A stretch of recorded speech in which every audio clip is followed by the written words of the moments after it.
اور اس کے بعد پھر جو ہے وہ سلسلہ شروع ہوا. تو دوسری جگہوں کے ناولوں میں وہ تقسیم وغیرہ کا ذکر ہے، لیکن بنگال کے کسی ناول میں ملک کی تقسیم، ہندوستان پاکستان وغیرہ کا کسی میں تذکرہ نہیں ہے، اس سے پیدا شدہ حالات کا تذکرہ نہیں ہے. بعد میں یا باہر کے جو ہیں، بنگال سے باہر جو ناول لکھے گئے ان میں ہے، اس کا ذکر ہے اس بات میں. تو بنگال کی ناول نگاری میں اہم موڑ کس ناول کو کہا جائے گا؟ دیکھیے، اہم موڑ اگر کہا جائے، موڑ تو کیا ہے کہ جو حیثیت جو حاصل ہے اس کو فائر ایریا کو ناول کے حساب سے، سب کی زبان جہاں بھی پوچھیے، کسی کو بھی پوچھیے ناول کے حوالے سے، تو یہ فائر ایریا کوئی شک نہیں. جو بھی پڑھا ہے تھوڑا بہت، جو بھی کلاس وغیرہ کیا ہے، تو اس کی زبان پر یہ پہلا ناول آئے گا، اس میں آنا ہی آنا ہے. اس کے بعد جو یہاں مسلسل جو ناول لکھے گئے، کہا جائے کہ کہاں سے ناول کا جو موڑ آیا، نیا موڑ، ٹرننگ پوائنٹ ہے، تو اب تو ادھر جب بھی آئے جو الگ طریقے سے ناول لکھنا شروع کیا وہ تو صدیق عالم ہے، جو ناول کا رخ ایک طرح سے موڑے ہیں. چارنک کی کشتی اور چینی کوٹھی، ان ناولوں کا ذکر اکثر آتا ہے اس میں، کہ مطلب یہاں سے ناول میں بنگال جو ہے اپنا حصہ جو ہے وہ پانے لگا، مطلب کہ بنگال میں اچھے ناول لکھے جاتے ہیں. لیکن ناول فائر ایریا کا مقام بنگال کا کوئی اب تک کوئی دوسرا ناول اس جگہ ہے. صحیح بات ہے. مگر بنگال کے اردو ناول کی تاریخ میں مائل ملیح آبادی کا مقام بہت بلند ہے. تو آپ ان کے کچھ اہم ناولوں کے نام بتائیں اور موضوعات. مائل ملیح آبادی کا نام اکثر لوگ جو ہے فراموش کر دیتے ہیں. جب بھی ناول کا تذکرہ ہوتا ہے بنگال کے تعلق سے تو ان کا نام ہی نہیں آتا، یا اس سے پیشتر جو ناول لکھے گئے ان لوگوں کا بھی نام نہیں کے برابر. جمیل مظہری کا شروع میں ایک ناول تھا، اس کے بعد وہ ناول جو ہے گھریلو زندگی کے بارے میں تھا. اچھا، ملیح آبادی اس میں 5 اہم ناول ہیں.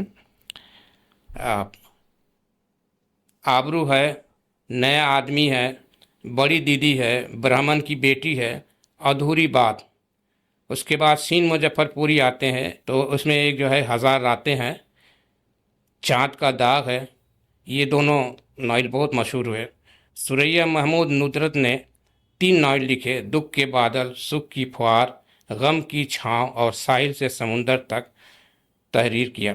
ان کے علاوہ آئینہ عبرت، خجستہ بانو، پھول بنے انگارے، سجاد نظر، یہ سب ناول ایسے ہیں جو ناول کی قطار میں وہ رکھے جا سکتے ہیں. اس کے بعد جو ہے ایک ناول وہ بھی لکھا گیا ڈاکٹر مشتاق انجم کا، رانگ نمبر، اس کے بھی تذکرے ہوئے، کچھ دنوں تک کافی تذکرے اس کے ہوئے. اور اب ادھر میں جو ہے ابھی فی الحال عصر حاضر میں شبیر احمد جو ہے ان کا ایک ناول حضور آمہ، یہ بہت مشہور جو ہے بہت مشہور ہوا. اور یہاں سے لوگوں کو احساس ہونے لگا کہ بنگال میں اچھے ناول نگار بھی ہیں اور پیدا ہو رہے ہیں. صحیح بات. اسی تعطر سے جو ہے ان کے 2 ناول اور بھی آئے، بدروہی اور جبانی. تو ان دونوں کا اتنا ذکر تو نہیں ہوا، لیکن حضور آمہ کا ذکر جو ہے ہوتا رہے گا. اور جب بھی یہ باتیں ہوگی ناول کے تعلق سے بنگال میں، تو اس میں نارتھ بنگال کی پوری سیاست کو سمیٹ لیا گیا ہے. معاملہ یہ ہے کہ ان کی پوسٹنگ جو ہے دارجلنگ میں رہی کافی دنوں تک، شبیر احمد کی، اور وہ جن علاقوں سے ان کا واسطہ پڑا ہے، تو انہوں نے وہاں کا جو کلچر تھا، وہاں کی جو معاشرت تھی، وہاں کے بہت اچھا نقشہ کھینچا انہوں نے.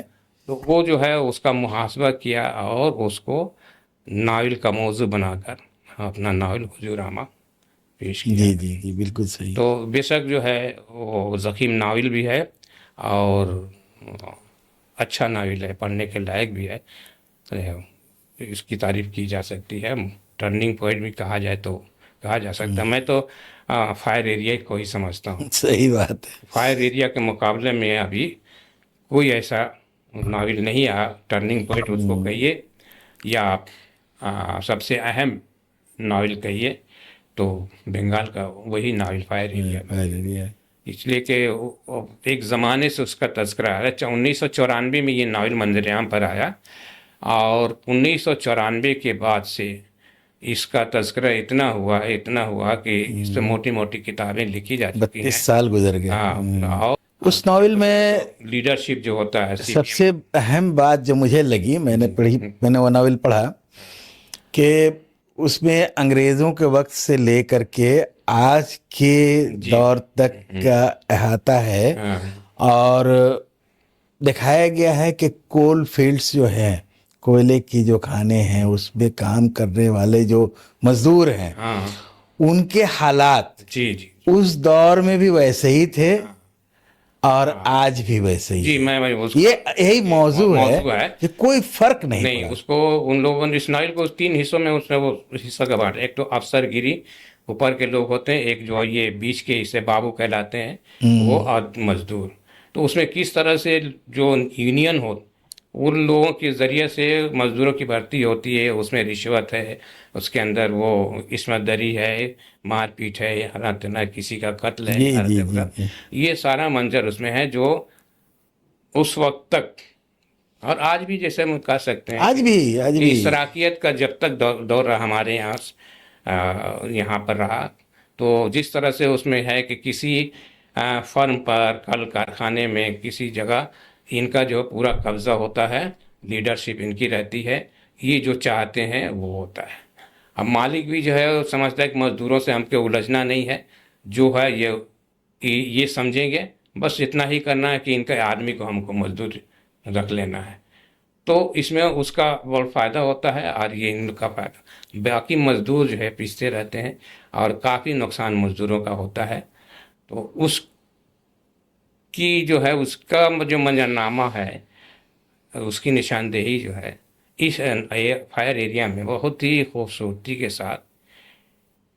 دوسرا یہ کہ مکالمے وغیرہ میں یہ بھی دکھایا گیا کہ مکالمے میں جو علاقائی زبان ہے، دیہاتی زبان ہے، اس میں کس طرح سے لوگ گفتگو کرتے ہیں، علاقائی زبان میں کس طرح سے بات کرتے ہیں، وہ ڈائلاگ بھی اس میں شامل ہے، جی محاورے وغیرہ بھی شامل ہیں اسی طرح کے۔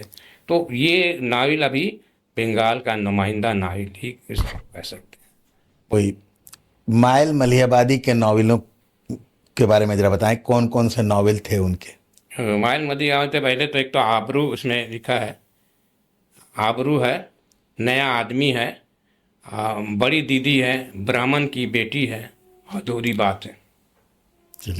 یہ ان کے ناول 5، اور یہ 5 ناول لکھے تھے انہوں نے۔ 5 ناول ان کے بنگال میں اب تک میں نے ٹریس ہو سکے ہیں، اور ہوں گے تو ہو سکتا ہے پورے بنگال میں جو ہے اب تک جو کیا گیا ہے، معلوم کیا گیا ہے، تو اس میں جو ہے 60 ناول اور ناولٹ ملا کر 60، اچھا 60 ٹوٹل ہے۔ 60 سے نیچے مطلب 59 58 59 اسی کے اندر یہ سارے ناول، جن میں سے 5 مائل ملیح 5 آبادی، مائل 2-3 جو ہے شین مظفر پوری کے ہیں، اور باقی جو ہے 1-1 2-2 صحیح۔ سوریا کے 2-3 ناول ہے، سوریا، ندرت۔ اچھا، تو پھر کیا بنگال میں تاریخی ناول نگاری کا کوئی ریکارڈ رہا؟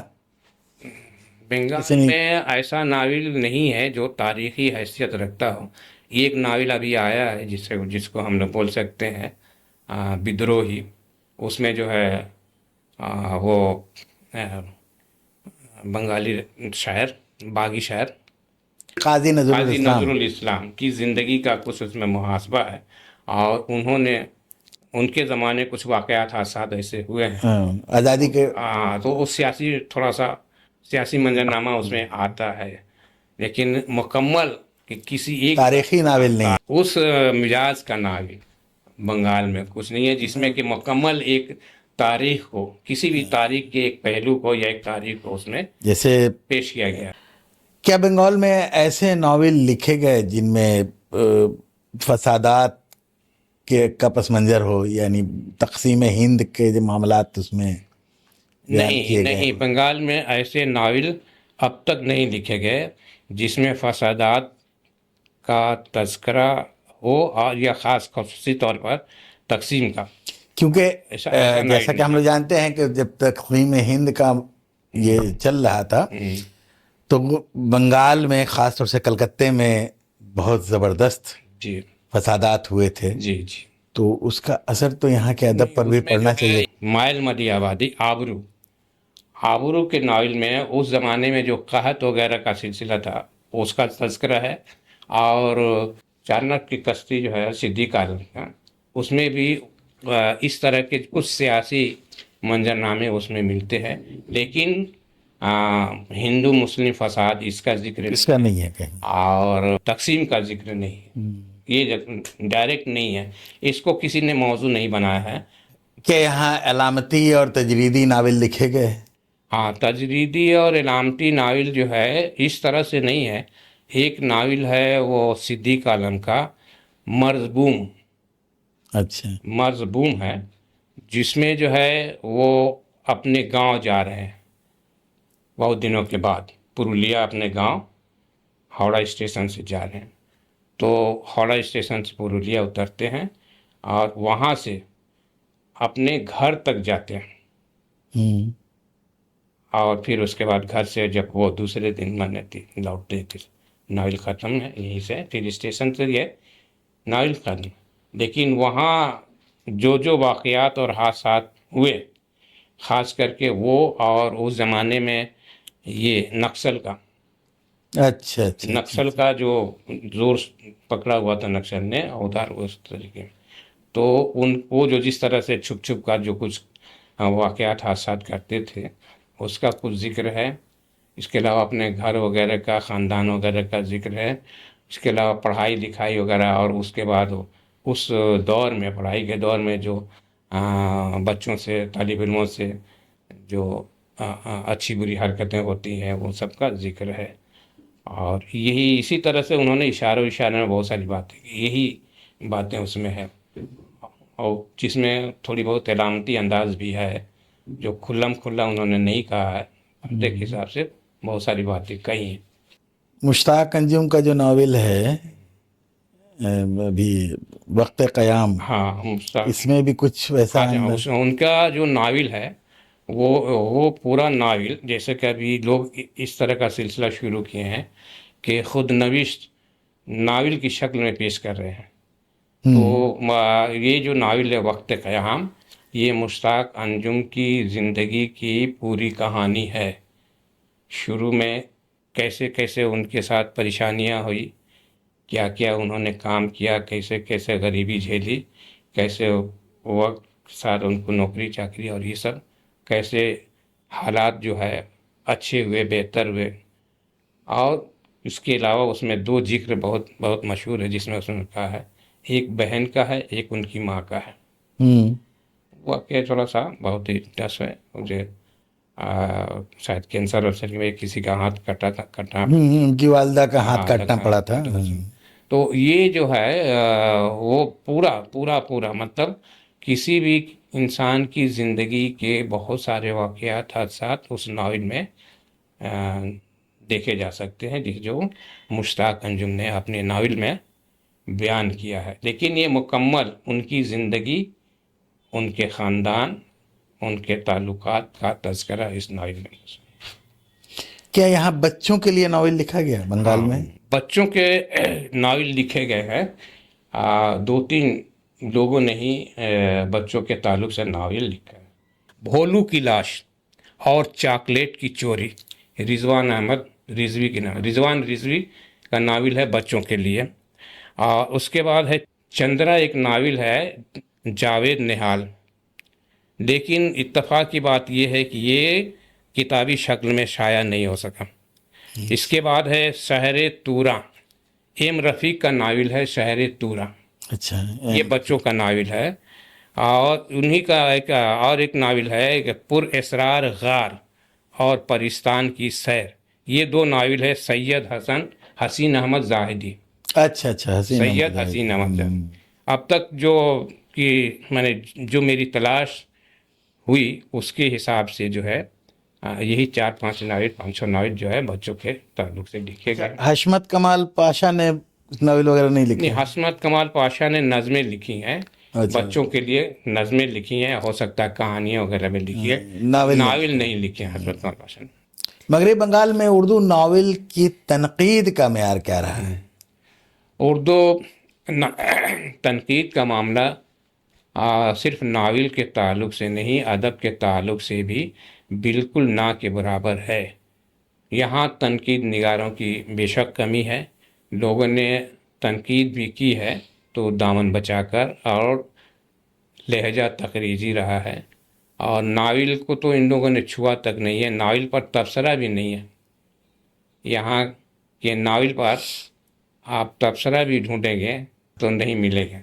ناول نگاری پر لکھتے ہوئے کچھ لوگوں نے لکھا ہے یہاں کے ناول میں، جس میں آپ بھی شامل ہیں، لیکن تنقید جو کہتے ہیں کہ ناول کی جو خوبیاں ہیں کس ناول میں ہے، ناول کے جو موضوعات ہوتے ہیں، پلاٹ ہوتے ہیں، جزائے ترکیبی ہے، یا کسی لحاظ سے اس پر تنقید، ایسا کہیں مضمون نہیں ملتا ہے، اور نہ کسی نے بنگال میں یہی اصل جواب ہوا، لکھا گیا، کسی نے نہیں لکھا. ہاں صحیح ہے. بنگال میں خواتین نے ناول لکھے ہیں؟ خواتین ناولسٹ کوئی ہیں؟ پہلا جو دور گزرا اس میں جو ہے خواتین 5-6 خواتین ہیں جنہوں نے ناول لکھا ہے. شروع کے عہد میں جو ہے پہلا میں ناول لکھا گیا سرلا، بیگم مرزا احمد علی 1960 میں. ثریا محمود دکھ کے بادل سکھ کے فوار غم کی پرچھائی میں، غم کی چھاؤں میں، طوفان سے ساحل تک، خجستہ بانو آئینہ عبرت، روحی قاضی وفا کی ڈور، اور کبرا بیگم جہاں آرا. یہ جو ہے فرسٹ دور میں، یعنی 1998 تک یہ جو سلسلہ شروع ہوا 60 وغیرہ کے سے لے کر، تو یہ 5-6 جو ناول خاتون ناول نگار ہیں انہوں نے. اس کے بعد سے بالکل خاموشی ہے، اس کے بعد سے کوئی نہیں، اور اس کے بعد سے آج کے دور میں کوئی نہیں ہے. آج کے دور میں تو ہے نہیں، ناول لکھنے والا کوئی ہے ہی نہیں. ایک شگفتہ جہاں ہے جنہوں نے ناول پر تحقیق کا کام کیا ہے، تو ظاہر سی بات ہے یہ سوال الگ ہے. صحیح ہے. کوئی خاتون ناول نگار بنگال میں نہیں ہے ان کے بعد. تو ظاہر ہے کہ بنگال میں جو اردو ناول کا جو دائرہ ہے بڑا محدود سا ہے، اور اس کی پہنچ جو ہے ہندوستان گیر پیمانے پر نہیں ہو سکی ہے، اور عالمی پیمانے پر تو شاید نہیں، بالکل ہی نہیں ہو سکی ہے. تو بنگال میں جو ناول لکھے گئے ہیں اس میں ایک ناول فائر ایریا ہے جس کی گونج عالمی سطح پر ہے. لوگ جو ہے جو بھی ناول کے حوالے سے پڑھتا لکھتا ہے تو اس میں فائر ایریا کو شامل ضرور کرتا ہے. ابھی سرے دست جو ہے، چونکہ ڈیجیٹل انٹرنیٹ وغیرہ سب آنے کی وجہ سے ایسا لگتا ہے کہ اب جو کچھ بھی ہے کتاب چھپتی ہے وہ نیٹ پر آ جاتی ہے، ریختہ پر ہے، اور ایسے بہت سارے جو تو ساری دنیا میں اب پہنچ رہی ہے، میں نے سوشل میڈیا کے ذریعہ اور انٹرنیٹ کے ذریعہ کتابیں پہنچ رہی ہیں. تو بنگال میں ناولوں کی کمی کا سبب کیا یہاں اشاعتی؟ اچھا، میں بتا رہا ہوں کہ بنگال میں ناولوں کی کمی کا سلسلہ یہ ہے، میں نے وجہ یہ ہے، اسباب یہ ہے کہ ناول ایسے بھی اب لوگ جو ہے ناول پڑھنا جو ہے پسند نہیں کرتے ہیں. اور نہیں کرنے کا مطلب وہی ہے، پسند سے مطلب یہ نہیں کہ ناول خراب ہے. ان کے پاس جو ہے اس مصروف زندگی میں اتنا وقت ہی نہیں ہے کہ وہ ناول کا مطالعہ کر سکیں. دوسری بات یہ ہے کہ ابھی دیکھا جا رہا ہے کہ ایک رجحان بنتا جا رہا ہے، 250-300 صفحات سے کم کا ناول نہیں بلکہ 700-800 صفحات پر ناول لکھے جاتے. اب قاری جو ہے اپنے ہاتھ میں ناول لینے کے بعد